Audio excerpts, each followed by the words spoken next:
인생을 살면서 낭망하고 좌절하고 또 절망한 적이 없지 않으실 겁니다. 우리의 낭망, 우리의 절망, 우리의 실망 많이 경험해 보셨을 겁니다. 저는 이 설교는 수요일 저녁에 설교를 했다가 이 서론을 바꿨어요.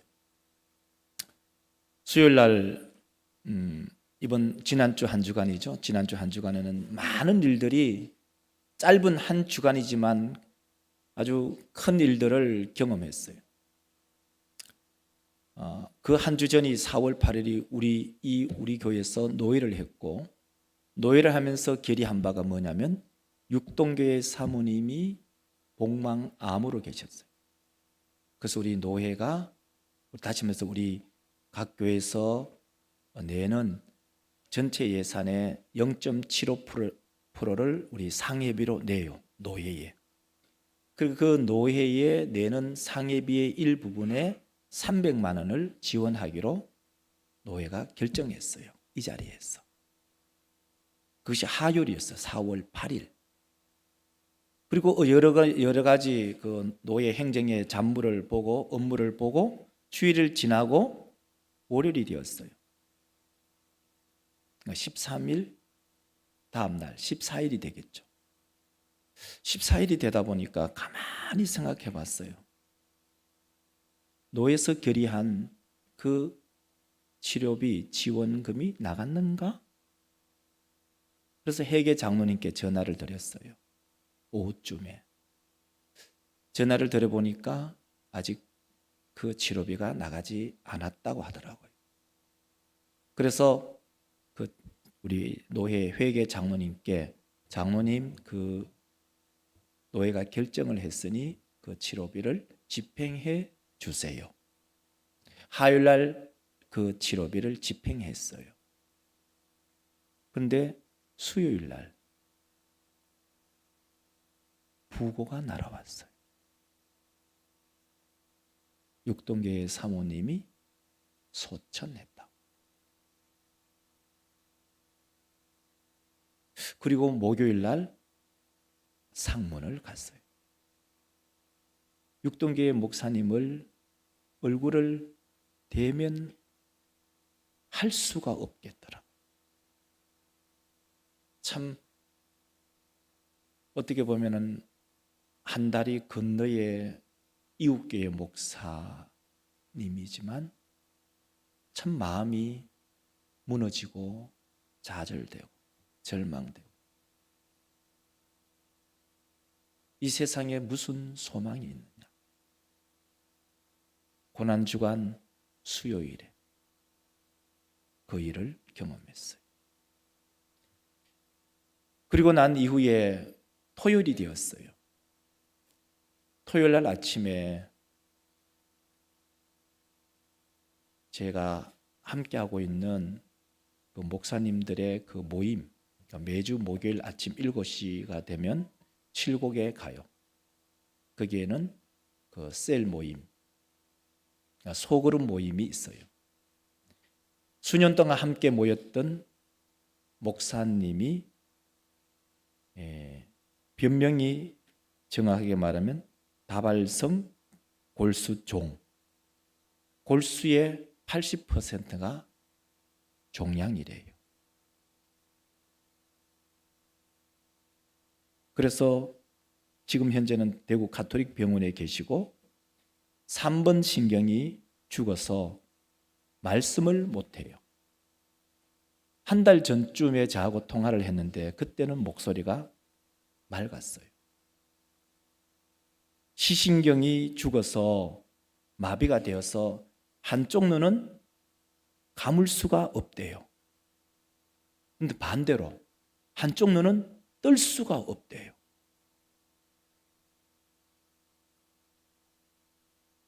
한 주간을 경험하면서 이 고난주간을 보내면서 그런 슬픔, 좌절, 아픔의 한 주간을 보냈어요. 우리가 살아간다는 거, 우리가 숨 쉬는 거, 이 모든 것이 하나님의 은혜이구나. 우리 모두는 그 병에서 벗어나거나 혹은 나에게는 그런 병이 오지 않는다고 장담할 사람은 아무도 없습니다. 우리 사는 믿음의 권속들, 우리가 얼마 남지 않은 인생을 살아가면서 어떻게 살아갈 것인가를 곰곰이 생각하셔야 합니다. 그래서 오늘 본문 말씀을 가지고 제목을 이렇게 잡았습니다. 다시 온 생명 부활. 다시 온 생명 부활이라는 제목으로 함께 부활절 말씀을 나누고자 합니다. 우리 사람 믿음의 권속들, 오늘 본문 말씀은 예수의 죽음으로 낙심하고 낭망하고 좌절하여서 예루살렘에서 엠마오로 내려가는 두 명의 제자의 이야기입니다. 그리고 각 엠마오로 내려갔다가 다시 예수 부활 소식을 듣고 그리고 예수 부활하신 그 예수를 만나고 엠마오에서부터 다시 예루살렘으로 올라가는 이야기가 오늘의 본문의 이야기입니다. 오늘 본문의 이야기를 구조로 분석하면 이렇습니다. 표로 보여주면 이 표를 한 장으로 정리할 수가 있습니다. 본문이 원체 깁니다. 보통 주일 설교 본문은 10절 내외로 잡지만 이 본문은 도저히 중간에 자를 수가 없어서 13절부터 무려 35절의 긴 본문이지만 그 본문을 구조 분석으로 하면 딱 이렇게 되어 있어요. 바로 예루살렘에서 엠마오로 내려가던 그 제자들이 다시 엠마오에서 예루살렘으로 올라가는 계기가 있는데 그 계기는 딱 한 가지다. 그것은 바로 부활하신 예수님을 만났기 때문이다. 오늘 이 본문의 흐름이 이거예요. 자, 오늘 본문 말씀을 가지고 함께 그 첫 번째로는 예루살렘에서 엠마오로 내려가는 사람들이라는 소제목으로 함께 말씀의 떡을 나누겠습니다. 여러분, 서울에서 살던 사람들, 때로는 서울에서 잘 살던 사람들, 때로는 서울에서 사업하던 사람들이 그 사업이 망하고 어려우면 어디로 갈까요? 시골로 갑니다. 시골에서 사업을 하다가 어렵고 또 어렵고 망하면 어디로 갈까요? 더 시골로 가게 돼 있어요. 자, 오늘 본문 말씀은 바로 예루살렘에서 실망하고 좌절한 두 명의 제자들이 예루살렘에서 시골로 내려가는 그 이야기입니다. 지도를 보여주면은 바로 예루살렘에서 이 서쪽이죠. 지중해 쪽으로 약 25리. 우리로 말하면 키로수를 말하면 약 10km 정도의 길을 내려가고 있습니다. 오늘 본문 말씀 13절을 읽어보면은 그 본문이 우리 가운데 이렇게 들려주죠. 그날에 그들 중 둘이 예루살렘에서 25리 되는 엠마오라 마을로 가면서 25리, 우리로 말하면 약 10km. 바로 이 10km, 10리는 4km니까 20리는 8km잖아요. 그게 5리를 더하면 약 10km의 거리예요. 예루살렘에서 좌절하고 실망하고 낭망하고 그리고 울음의 마음을 가지고, 왜죠? 나의 소망이 무너졌으니까, 나의 희망이 무너졌으니까. 그 희망과 소망이 누구죠? 예수 그리스도예요.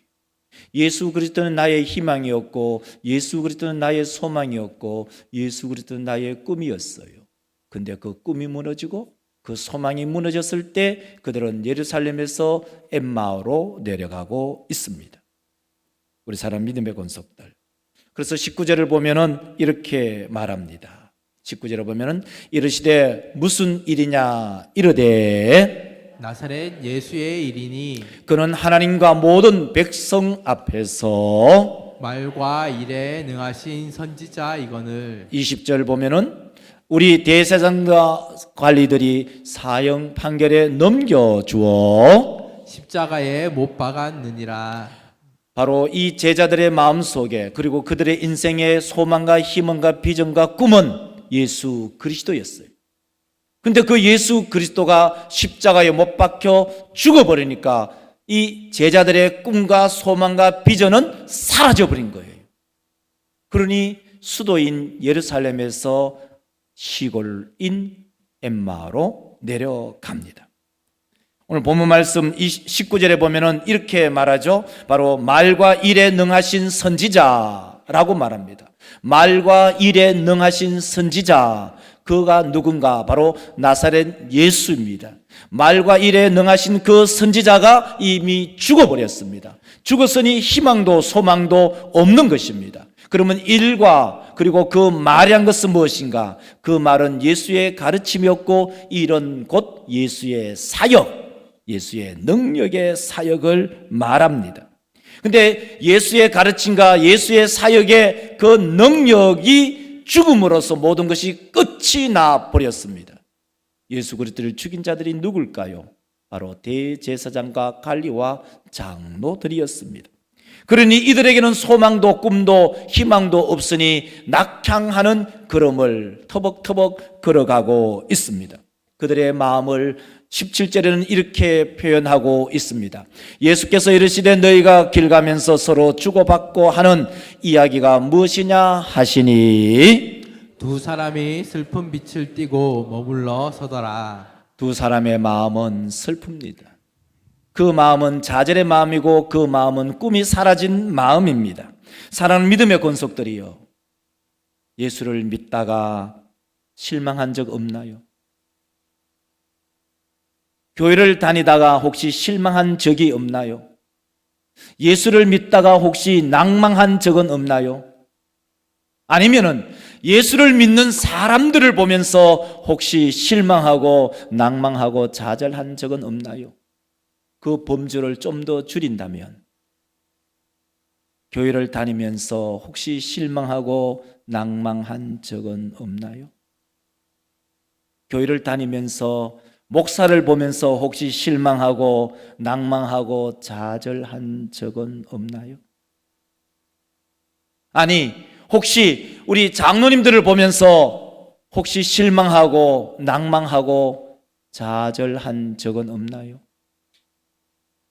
교회 안의 직원인 시무 집사님들을 보면서 낭망하고 좌절하고 마음이 상한 적은 없나요? 때로는 우리 교회 권사님들을 보면서 낭망하고 좌절하고 마음이 상한 적은 없나요? 오늘 본문의 말씀처럼 마음이 슬픈 사람들. 그래서 그들은 어디로 가죠? 예루살렘에서부터 엠마오로 내려갑니다. 이것을 다르게 말하면 교회에서부터 자기의 생업으로 내려가 버립니다. 교회를 떠나고 자기의 생업으로 터벅터벅 힘없이 걸어가는 두 사람의 모습이 혹시 여러분의 모습은 아닐까요? 교회에 희망을 두고 있었는데, 때로는 목사에게 희망을 두고 있었는데, 때로는 장로님들에게 소망을 두고 있었는데, 때로는 권사님들에게 꿈을 가지고 있었는데, 때로는 시무 집사님들에게 기대함을 가지고 있었는데 그 기대가 산산조각 났을 때 예루살렘을 떠나버리지는 않을까요? 나의 생업으로, 내 직장으로, 내 마음대로 살아가는 길을 선택하지는 않으셨나요? 바로 오늘 본문 속에 나타나는 두 명의 제자의 모습이 자기의 기대가 사라지니 예루살렘에서 엠마오로, 그것을 우리 가운데 적용하면 교회에서 내가 갈 길을 가버리는, 그렇지는 않은지 우리 성도들에게 되묻고 싶어요. 다시 말해서 예루살렘에서 엠마로 내려가는 사람들의 모습이 나의 모습은 아닐까요? 요나를 보면은 요나는 내려가는 사람입니다. 요나는 하나님께 기대하고 있었습니다. 하나님을 향하여 소망을 가지고 있었던 하나님의 사람 선지자였습니다. 요나는 기대했어요. 하나님, 아수르가 우리를 늘 압박하고 강대국인이 우리를 향해서 전쟁을 일으키니 하나님의 능력으로 저 아수르를 멸망시켜 주옵소서. 이것이 요나의 생각이고 요나의 꿈이고 요나의 비전이었어요. 그런데 오히려 하나님께서는 요나야, 너가 니느웨 가서 하나님께서 이 성을 사랑하고 이 성에 국류를 베풀 테니 하나님께로 돌아오라고 네가 가서 전도해라. 요나는 하나님의 말씀을 덩치고 욥바로 내려갑니다. 욥바로 내려갔다가 다시 배로 내려갑니다. 그리고 배 밑창으로 내려갑니다. 그리고 배 밑창에서 다시 바다로 던져져 산의 뿌리까지 내려갑니다. 성경으로 우리 한번 확인해 볼까요? 요나서 1장 3절을 읽어보면 이렇게 읽어집니다. 그러나 요나가 여호와의 얼굴을 피하려고 일어나 다시스로 도망하려 하여 욥바로 내려갔더니 마침 다시스로 가는 배를 만난지라 여호와의 얼굴을 피하여 그들과 함께 다시스로 가려고 뱃삭을 주고 배에 올랐더라. 5절을 보면은 사공들이 두려워하여 각자 자기의 신을 부르고 또 배를 가볍게 하려고 그 가운데 물건들을 바다에 던지니라. 그러나 요나는 배 밑층에 내려와서 누워 깊이 잠이 든지라. 2장 6절을 보면 내가 산의 뿌리까지 내려갔사오며 땅이 그 빗장으로 나를 오래도록 막았사오나 나의 하나님 여호와여 주께서 내 생명을 구덩이에서 건지셨나이다. 우리 믿음의 성도들, 요나는 어디로 내려가죠? 3절을 보면은 이렇게 말하죠. 3절을 보면은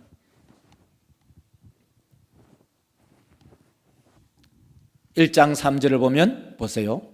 그러나 요나가 여호와의 얼굴을 피하려고 일어나 다시스로 도망하려 하여 욥바로 내려가는 사람입니다. 욥바에 가니 마침 다시스로 가는 배를 만납니다. 그래서 하나님의 얼굴을 피하려고 다시스로 가는 그 배를 표를 사고 배에 올랐더라. 원래는 원전에는 야라드 내려가다 돼 있어요. 번역을 배에 올랐더라, 배에 내려갔다 하는 게 우리 한국 정세 안 맞으니까 그것을 배에 올랐더라고 번역했는데 그 원어는 야라드, 배로 내려가다. 자, 요나는 어떻게 가죠? 욥바로 어떻게 하죠? 내려가고 배로. 그러면은 배를 타고 순항해서 다시스로 가야 될 텐데 하나님께서는 요나의 길을 막으시고 폭풍을 일으켰어서 그 사공들이 요나를 어떻게 하죠? 물에 던져요. 2장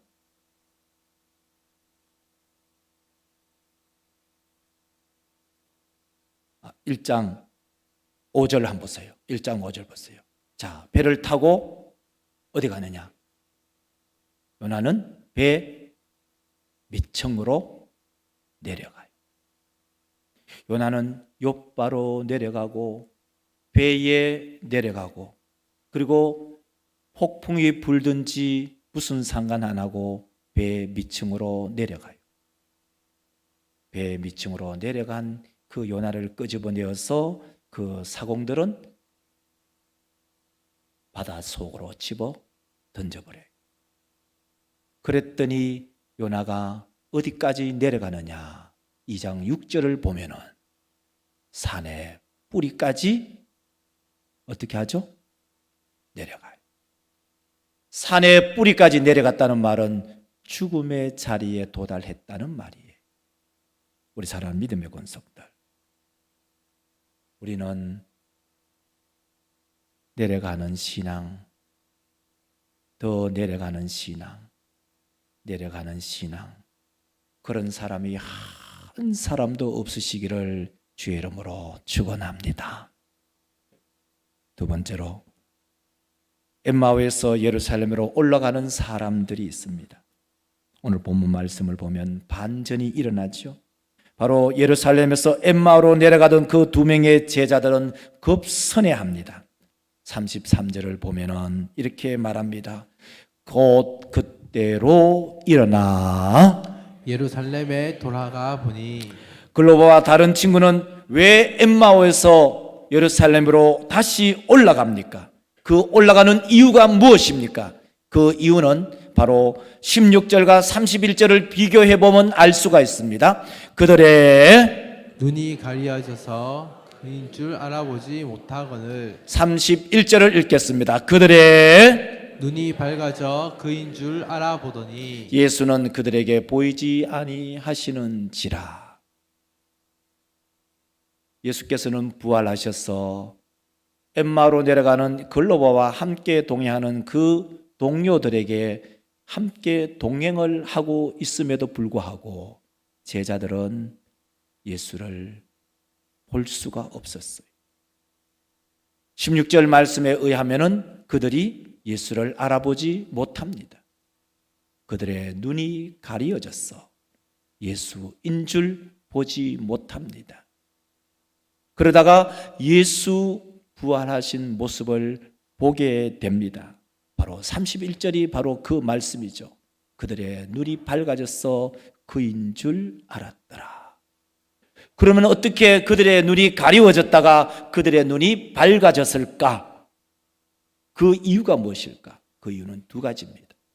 첫 번째는 바로 성만찬을 대하는 모습입니다. 누가복음 24장 30절에 보면 이렇게 말합니다. 그들과 함께 음식 잡수실 때에 떡을 가지사 축사하시고 떼어 그들에게 주시니. 우리 사람 믿음의 성도들, 예수께서 동행하던 그 제자들에게 떡을 떼어서 축사하고 그 떡을 주었습니다. 이 모습은 일반적인 식탁인 것은 분명합니다. 그런데 22장 19절, 누가복음 22장 19절에는 바로 성만찬 때에 똑같은 일을 하십니다.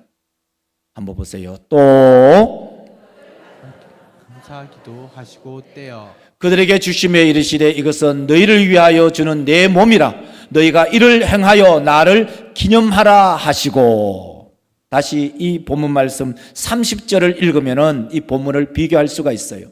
30절 한 칸 앞으로 가면은 보세요. 그들과 함께 음식 잡수실 때에 축사하시고 떼어 22절 19절을 한번 보세요. 22절 19절 22장 19절 그렇죠.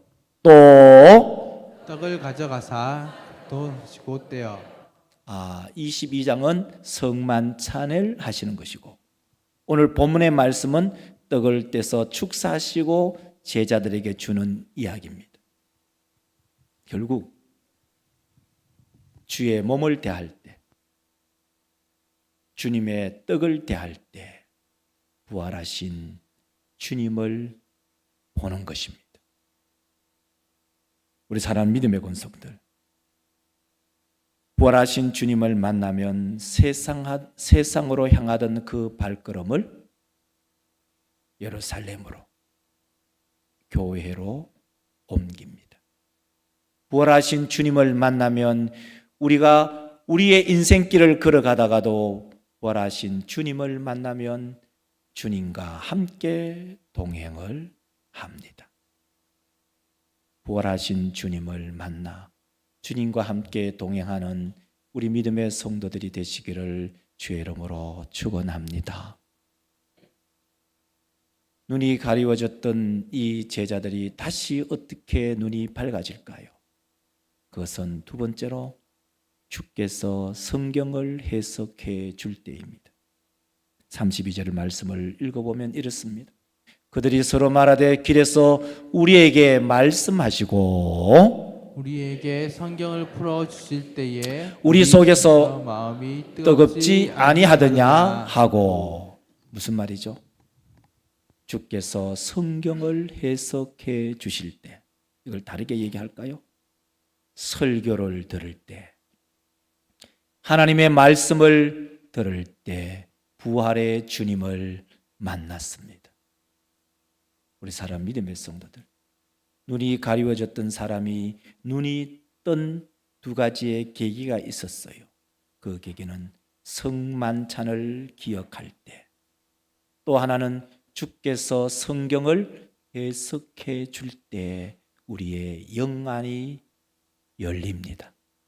우리 모든 믿음의 권속들이 성만찬을 대할 때 부활하신 주님을 보게 하옵소서. 하나님의 말씀을 경청할 때 부활하신 주님을 만나게 하옵소서. 부활하신 주님은 그냥 볼 수 있는 것이 아닙니다. 부활하신 주님은 성만찬을 대할 때, 또 하나는 하나님의 말씀이 해석되어질 때 부활하신 주님을 보는 것입니다. 우리 모든 믿음의 권속들이 오늘 이 시간에 하나님의 말씀을 들으며 부활하신 주님을 영안으로 볼 줄 아는 우리 모든 믿음의 권속들이 되시기를 주의 이름으로 축원합니다.